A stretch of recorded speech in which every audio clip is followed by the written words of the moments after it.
샬롬. 오늘도 성경 일도 여행 아침 묵상 함께 하시는 성도 여러분, 주님 이름으로 환영합니다. 찬송가 364장 내 기도하는 그 시간 찬송하겠습니다.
오늘 함께 볼 말씀은 요한계시록 8장 1절부터 15절입니다. 요한계시록 8장 1절부터 15절 말씀 제가 봉독하겠습니다. 일곱째 인을 떼실 때에 하늘이 반시간쯤 고요하더니 내가 보매 하나님 앞에 일곱 천사가 서 있어 일곱 나팔을 받았더라. 또 다른 천사가 와서 제단 곁에 서서 금향로를 가지고 많은 향을 받았으니 이는 모든 성도의 기도와 합하여 보좌 앞 금제단에 드리고자 함이라. 향연이 성도의 기도와 함께 천사의 손으로부터 하나님 앞으로 올라가는지라. 천사가 향로를 가지고 제단에 불을 담아다가 땅에 쏟음에 우레와 음성과 번개와 지진이 나더라. 아멘. 오늘 아침에 묵상하게 될 요한계시록 5장, 6장, 7장, 8장 이 말씀 통해서 우리에게 부어주실 하나님의 은혜를 기대합니다. 우리가 4장에서는 사도 요한이 하늘에서 네 생물들의 찬양과 또 12장로들의 하나님께 찬양하는 그 영광스러운 그 장엄한 환상을 보았다면 5장에서는 이제 방향을 좀 바꿔서 그 보좌에 앉으신 하나님의 손에 들린 두루마리와 이것을 받으시는 그리스도에게로 초점을 모으고 있습니다. 어린 양이 보좌와 24장로들 사이에서 인봉한 두루마리를 받습니다. 이 두루마리는 마지막 때 하나님의 계획과 섭리가 들어있습니다. 그런데 피조물 가운데 누구도 이 두루마리를 펼 자가 없었습니다. 요한은 하나님의 비밀과 계획을 나타낼 만한 사람이 아무도 없다는 것을 알고 울고 있습니다. 그때 장로 한 사람이 다가와서 이 세상에서 하나님의 계획을 받아 이룰 분은 오직 유다 지파 다윗의 뿌리임을 알려주었습니다. 누구실까요? 바로 예수 그리스도이십니다. 그분은 십자가의 죽음, 그러니까 어린 양의 그 큰 희생을 통해서 하나님의 큰 계획을 완성하시고 구주가 되시고 또 심판자가 되셨습니다.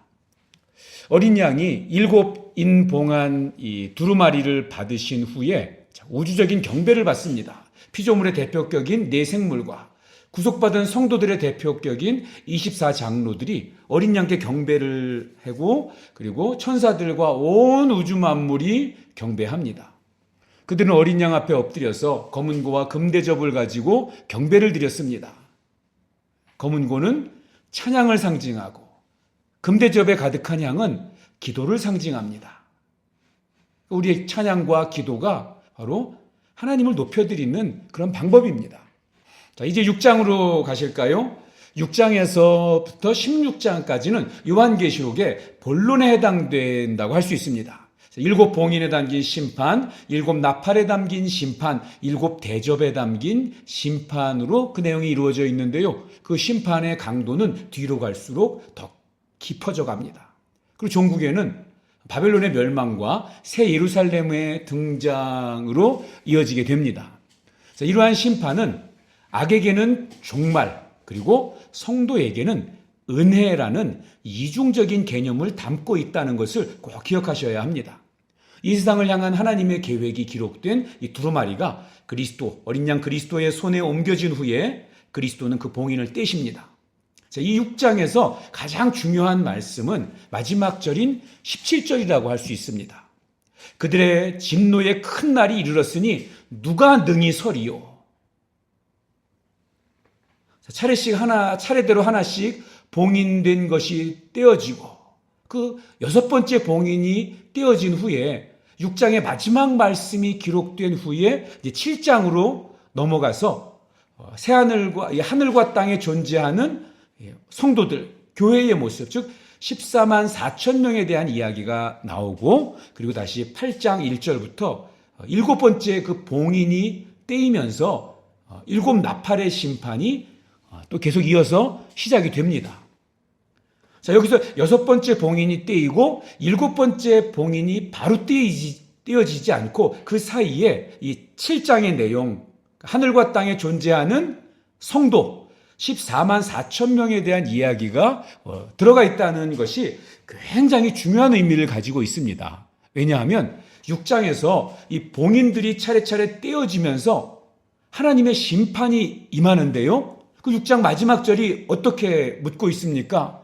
이러한 진노의 날에, 이러한 큰 심판에 누가 능히 서리요?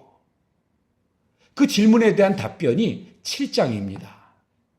그 큰 환난 가운데도 14만 4천 명이라는 이 하나님의 백성들, 성도들은 멸망하지 않고 능히 선다는 대답인 것입니다.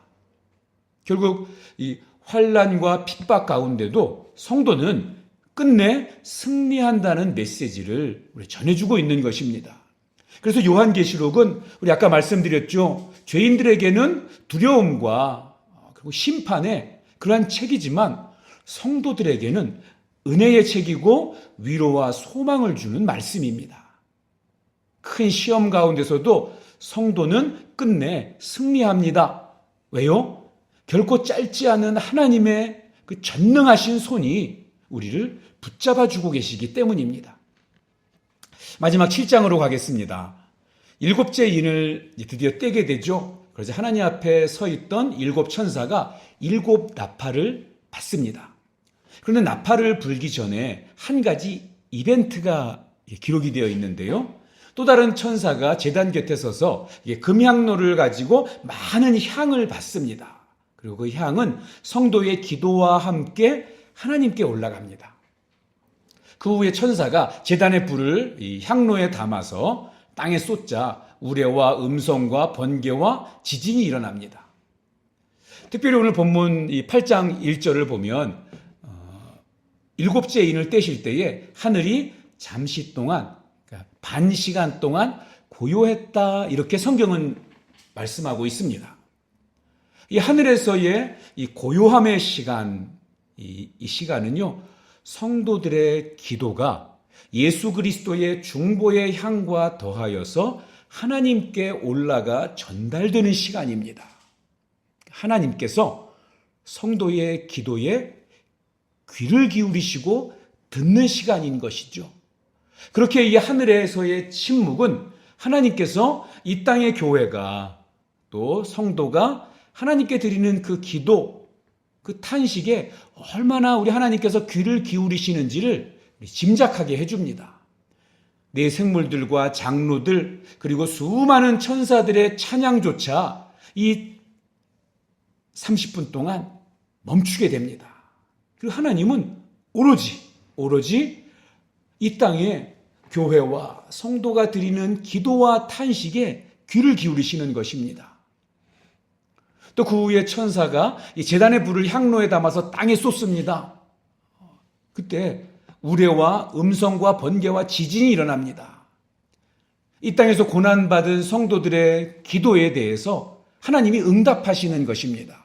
하나님은 자신의 성도들의 기도를 결코 외면하지 않으신다는 그런 뜻입니다. 이 시대를 살아가는 성도들은 나의 기도는 하나님께 상달되고 하나님은 나의 기도를 들으시고 응답하신다는 사실을 반드시 기억해야 합니다. 환난의 때일수록, 고난과 어려움의 때일수록 그래서 더욱 기도에 힘쓰는 성도들이 되어야 하겠습니다. 오늘 우리가 5장부터 6장, 7장, 8장까지 우리 말씀을 이렇게 좀 요약을 해서 정리했는데요. 오늘 말씀을 더 짧게 요약해 보면 이렇게 말할 수 있겠습니다. 어린 양 예수는 우리의 중보자 되시고 그는 이 세상을 심판하시는 또 심판주로 다시 오실 것입니다. 그러므로 성도는 깨어서 하나님의 말씀이 세상에 전파되도록 애써야 하고 그리고 또 깨어서 기도에 힘써야 하겠습니다. 하나님은 성도의 기도를 존귀히 여기시고 반드시 응답해 주십니다. 오늘도 읽게 되는 말씀을 통해서 하나님이 주시는 은혜가 우리 성도님들의 삶을 채우고 우리 성도님들의 인생을 변화시키고 또 그 변화된 인생을 통해서 하나님의 말씀과 하나님의 나라를 더욱더 전파하고 세워가는 그런 은혜가 가득하기를 우리 주님의 이름으로 축복합니다. 기도하겠습니다. 하나님 아버지, 역사의 주인 되시는 우리 하나님 아버지, 우리의 눈을 열어서 하나님의 시선으로 우리를 보게 하여 주시옵소서.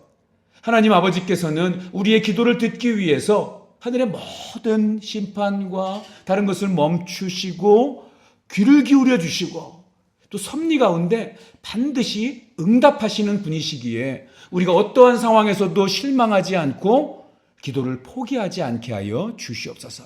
예수님의 이름으로 기도하옵나이다. 아멘. 오늘 읽으실 말씀 요한계시록 5장에서 8장입니다. 오늘도 말씀을 통해서 하나님의 은혜가 우리 성도님들 위해 함께하기를 축복합니다.